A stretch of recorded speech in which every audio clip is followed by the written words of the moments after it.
ሰላም ውድ ቤተሰቦቼ እንደምን አላችሁ? እንደምን አደራችሁ? እንደምን ቆያችሁ? ሁሉ ሰላም፣ ሁሉ መልካም። ፈጣሪ ስም የተመሰገነ ይሁን። አለው እኔ ጋር ሁሉ ነገር ሰላም ነው። እናንተ ጋርስ ቆይታ እንዴት ነው? ቤተሰብ፣ ስራ፣ ጤና፣ ማውጣት መግባት ሁሉ ሰላም፣ ሁሉ መልካም። ሰላም ያርጋችሁ እና ዛሬ መጥቻለሁ። በተቻለ መጠን እንግዲህ ከዚህ በፊት ብዙ ጊዜ አማርኛ አላወራም። እንግዲህ አማርኛ አፌ ማውራት ከጀመረ እንግዲህ ሩታና አብርሽ በስድብ ነው የተጀመረው።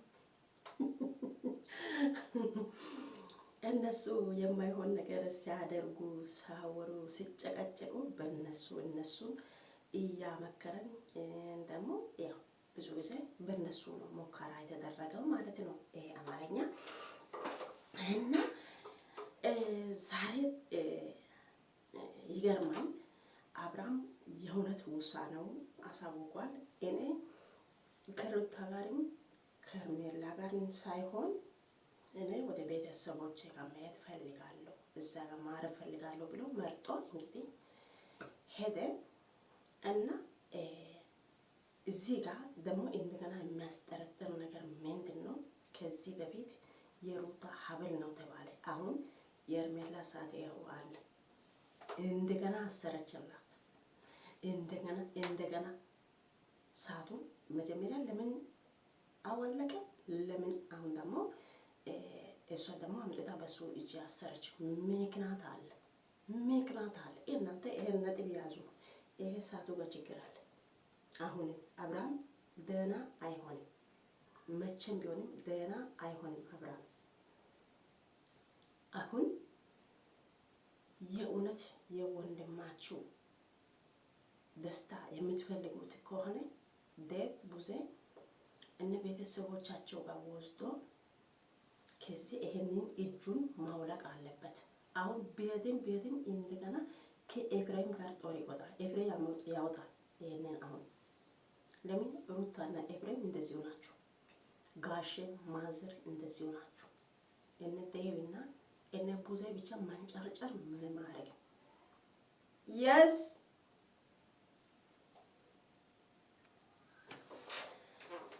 እና አሁን አብርሃም ትክክለኛ ውሳኔው ወስኗል። እውነት ነው። ይሄ የሚያስደስት ነው። እቺ ሰይጣን ደግሞ እዛ ካሄዳ ሌላ ነገር እንዳልፈጠር ከዚህ በፊትም ለሩታ እዛ መሄዱ ጥሩ ነው ይመስላል፣ ለኔ በራሴ ማለት ነው። ለምን እነጋሼ እነ ኤፍ እነ ማዘር ሩታ ጎን ናቸው። ስለዚህ ስለተፋተው ልጅና ሚስት ትተ ወደ ሌላ ሴት ጋር ሂድ ብሎ ጋሼ አያወራም። ይሄ እርግጠኛ ነኝ አያወራም። እና ለምን ባለ ትዳር ማለት ምን ማለት እንደሆነ እነሱ ስለማውቁ እንደዚህ አያረጉም። እቺ ሰይጣን እዛ ጋር ሄዳ ሌላ ነገር እንዳልፈጠር ደግሞ ጠርታ ሌላ ቦታ እንዳትወስድ ጥንቃቄ መውሰድ አለብሽ።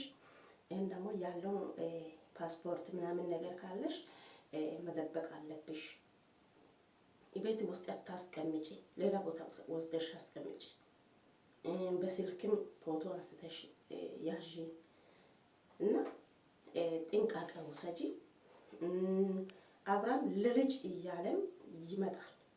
መቼም የወለደ አባት ልጅ ትቶ ሌላ ቦታ ይሄዳል ብዬ አላስብም። እቺ ሰይጣን በምን ምክንያት እንደሆነ አሁንም ችግር አብርሃም ከዚህ በፊት መጀመሪያ ከሩታ ጋር ደህና ሆኖ ነበረ። ደግሞ እሷ ከወለደችን በኋላ እየመጣ እየጠየቀ ነበረ። እዚህ ጋር ባለትዳር ሰውዬው ጋር ስጦታ ብላ ሳቱ እንዴት አርጋ እሷ ታስራለች? እኔ እኮ የገረመኝ ነገር የእሷ እንደው የእሷ ነገር እግዚአብሔርን አሁንም በዴቭ እና ቡዜ ፊት አብርሃምን ከሁለታችሁም እሱ ርቆ ወደ ቤተሰቦች ጋር መሄድ አለበት፣ እዛ መኖር አለበት እነሱ ስሏቸው፣ እሷ ደግሞ መታ እሱን ታቅፋለች። ከዛ በኋላ ቡዜና ዴብ አይ እንደዚህ ያታርጌ ብሎ ሸመቅቅ አለችው። እንደዚህ ነው፣ ውርደት ነው። በቃ መቼም ቢሆንም ታላላቆች ማክበር አለበት፣ ማክበር አለበት። እና ራቂ ሩታም ትሄዳለች፣ አንቺም ትሄጃለሽ። ሁለታችሁ አሁን አታስፈልጉም። እነሱ ካሉ ለቀቅ ነው እንጂ እሱን ማቀፍ ምናምን አይ ይዤ እወጣለሁ እንዲህ ይሆናለሁ ክርክር ለምን ያስፈልጋል? ሩታ ትታ ሄደች አይደል? እሷ ምንድን ናት? እና የቡዜ አነጋገር በጣም ያስጠላል። ዋናው ደህና ነው። እሱ ደህና ሲሆን አንቺ ምንድን ነው ያንቺ ታቦት እና ያንቺ እንትን ፓስተር ሄርሜላ ናት እንዴ? እሷን እየጎተሽ አንቺ እያመጣሽ ልጁና ልጅቷን እያገናኘሽ እንዴት ያለሽ? ከዚህ በፊት ሩታ ወደ እናንተ ቤተሰብ ስትቀላቅል ምን ያህል ደስተኛ ሆናችሁ ተቀበላችኋል። አሁን ደግሞ ትንሽ ነገር ተፈጠረ ብለሽ አሁን ደግሞ ለወንድምሽ ልጅና ሚስት ትተሽ ወደ ሌላ ሴት ጋር ሂድ ብለሽ ትመክሪያለሽ። ምን አይነት እህት ነሽ? ቆይ አንቺ የእውነት እህት ነሽ? ብዙ እውነት አንቺ የአብርሃም እህት ነሽ? እግዚአብሔር አምላክ ይቀበልሽ እና ደስ አይልም። አሁን ከማንም እሱ ማንም መጥቶ እንዳይወስድ ደግሞ ማንም መጥቶ እንዳይረብሽ ስልኩንም ከሱ እጅ ወስዳችሁ እሱ ይረፍ ካላችሁ መረጋጋት ያስፈልጋል ካላችሁ ከሱ እጅ ስልኩን ወስዳችሁ በቃ ስልክ ኖሮ ነው አይደለም እንደ እሷ እቺ ሰይጣን ሄዳ ከሱ ጋር የምትገናኙ። ሩታም ወደ ሩታ ጋር ልጁን ለማየት እያለ ይመጣል። ጋሸም ደግሞ ሩታም ይጠራታል። ልጁን አያለው ብሎ በሰበይ ይጠራታል። ልጁን ይዛ ትሄዳለች። በዛው አብርሃምን ታገኛለች። እቺ ሰይጣኗ በምን ምክንያት ታገኛለች? የለም ምክንያቷ እና በዚህ ሰበብ እኔ የምለው ኤፍና ሩታ አሁንም የአብርሃም እጅ ያለው ሳቱን ማውለቅ አለበት። ለምን የሩታ ስጦታ ለምን ተዋለቀ? ይሄ ለምን ተቀመጠ? ሁለታችሁ እኩል ናችሁ። ይሄ ሰዓት የሚወጣ ሀበሉን ጠፍቷል አይደለም? ይሄ ሰዓቱን ማጥፋት አለበት። ለምን ይቀመጣል? ምን ያደርጋል? እና ጥሩ ውሳኔ ወስኗል። እንደዚህ ሆኖ ልጁን በመሃል አንከራትታችሁ እሱ እንደውም ወዲያ አይልም። አሁንም ያው ነው፣ ዛሬም ነገም ያው ነው። ግን አብርሃም አውቆ ነው ሁሉም ነገር። እውነታው ሰው ካወቀ ከዚህ በኋላ እኛ የምንሰራው ድራማዎቹን እነሱ አያምኑ ብሎ ነው ምስጢሩ። ይሄ ከወጣ አያምኑ። አሁን ለምሳሌ ሩታ መተት ሰረች ተብሏል። የእሷ ስም ጠፍቷል። እሱን ትቶ አሁን ደግሞ ሌላ ድራማ ተጀመረ። ምን አይነት ጉድ ነው? የመጀመሪያው መቼ አለቀ ሳያልቅ አሁን ደግሞ ሌላ ጉድ። አሁን ደግሞ እቺ የሚለው ውጪ ይዤዋል። የሰው ባል ይዘሽ ውጪ የት ነው የምትወጪው? እንደውም ያንቺ እምስ እኮ እግዚአብሔርን እንደውም የተፈረደ ምን አይነት እምስ እንዳለሽ እኔ እንጂ እግዚአብሔርን ይቅርታ አድርጉልኝ። ሲያስጠላ የእሷ ስሜት እንደውም የሄርሜላ ስሜት በጌታ በኢየሱስ ስም ለሴት ልጅ እንደዚህ አይነት የወንድ ስሜት አይስጣችሁ እግዚአብሔር። ከዛም በሰው ፊት እኔ እሷን እያየው ነኝ። ከዛም መጣ ልብሱ መጀመሪያም እዚህ ጋር ነው እንደዚህ እቺ ልጅ ልብሱ በሰው ፊት ልታወልቅ ነው እንዳልኩኝ እንደዚህ እያደረገች እኮ ናት። አውጪ ከዚህ በቤት ራቁት አይደለሽም እንደ ያለሽው ማፈሪያ ነሽ። እንዴት እንዳስጠለችን እግዚአብሔርን። ሰው እኮ ትንሽ በትላልቆች ፊት እኮ ሼም ይይዛል እኮ። ሼም የሚባል ነገር የለም። ልጅና ሚስት ያለው ሰውየው እጁን ትጎትታለች፣ አትንኪ ትላለች። ምን አፋላት? አሁን እኮ ከዚህ በሷም ብሩ ስትል ሄዳ መታ ቀለበት ሲል ቀለበቱ ወልቋል። አሽሰ አሁን እኩል ናቸው። ግን ሩታ ካንቺ ትበልጣለች በጸባይም በልጅም በዚህ በእውቀትም ካንቺ ሩታ 10 ጊዜ ትበልጣለች። እግዚአብሔር ሩታ እኮ ባትኖር አሁን ይህንን ሁሉ ስራ ብዙ ሰዎች አይሰሩም ነበር። ግን ስራ እየተሰራ ነው። ሩታ እየተሳደበች አብራም እየተሳደበ አሁን የአብራም ነገር እኔ የሚያስጠላ ምንድን ነው? እሱ ዝምታው ወርቅ ብሎ ጭጭ አለ። በመሃል ሩታ እየተሳደበች ናት። ለምን የእሷ ጎን ሆኖ እሷን ለምን አይደግፋትም? አያሳስብም? አታሳዝንም? ልጅ ይዛ ከዛም ልጅ ይዛ ከዛም አንድ በአንድ መጡ። እንደው አብርሃም ለብቻ፣ ሄርሜላ ለብቻ፣ ሩታ ለብቻ፣ ዴብ ለብቻ፣ ቡዜ ለብቻ። ወይስ አውቃችሁ ተበታተናችሁ ነው የመጣችሁት? ቆይ ምን አይነት ጉድ ነው? እና ሩታ እኔ ማደርገው ነገር አደርጋለሁ ብላ እንግዲህ ሄደች። ምን እንደምታደርግ ሩታ ነገር አይታወቅም። እሰራለሁ አደርጋለሁ ያለው ነገር በተግባር ነው የምታሳያት እሷ። ስለዚህ ታሳያለች።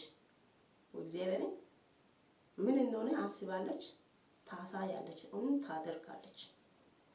ታያላችሁ። አሁን ቡዜ ከሩታ ጋር እንደዚህ መሆኑን እንደዚህ ከመሆን አንቺ ሩታንም ቤተሰቦችንም ጠርተሽ እቺት ሰይጣኑን አውጥተሽ ማለት ነው አውጥተሽ ሲጀመር እቺት አስመሳይ ናት፣ አስመሳይ ናት። ያው ሁላችንም እናውቃለን። ቡዜ ከዚህ በፊት ብዙ ነገር ታውቂያለሽ። የሄርሜላ ነገር የተደበቀ ነገር የለም። እና አሁን አብርሃም ደህና መሆን ደግሞ ጥሩ ሁኔታ ላይ እንደምኖር አንቺ ከፈለሽ ማለት ነው እቺትን ጭራጭንቦ ታስወጫለሽ። ህይወታቸው አትጥሪ፣ ወደ እነሱ አትድረሺ። አሁን አንቺ ዴብ ጋሼ ማዘር ሁላችሁ ቤተሰብ ናችሁ። ሩታም ልዑልም አብርሃም ቤተሰብ ናችሁ። አንድ ላይ ሆናችሁ ያለው ነገር ማውራት ነው እንጂ ምንም ማያገባ ሰው። አሁን ለምሳሌ እኔ ቡዜ አንድ ጥያቄ በእውነት አለኝ። አሁን ለምሳሌ የቡዜ ባህል እሷ እያለች እሷ በህይወት ከልጆቹ ጋር እያለች እሱ ሌላ ገርል ፍሬንድ እሱ ከያዘ እሷ ትቀበላለች? እንደ ራሷ ማሰብ አለበት። በሩታ ቦታ ላይ ሆና ይሄንን ማሰብ አለባት ቡዜ ማለት ነው። ለምን እንደ ፈረስ ጋሪ ሆና ፊት ለፊት ብቻ እንደምትመለከት እኔ እንጃ። እግዚአብሔር በጣም ያስጠላል። እና እስቲ የሚሆነው ነገር ደግሞ በሚቀጥለው ቪዲዮ እና ያለን ምን እንደሚፈጠር እንግዲህ ሩታ እንግዲህ እዛ ጋር አብርሃም ወደ ጋሼ ጋር ከሄደኝ ወደ ሩታ ጋር እንደሚመጣ እርግጠኛ ነኝ። ይሄንን አውቃችሁ ተቀመጡ። ይሄን ደግሞ እነ ቡዜ እነ ዳኒ ምናምንቲሶቹ የነሱ ሀሳቡ ሁሉ ውልቅ ነው። ጋሼ ሁሉም ነገር ውልቅ አደርጋል ብዬ አስባለሁ። በጋሼ ተማመናለሁ። ለምን ከዚህ በፊት ለሩታ ያለውን ፍቅር ያለው ክብር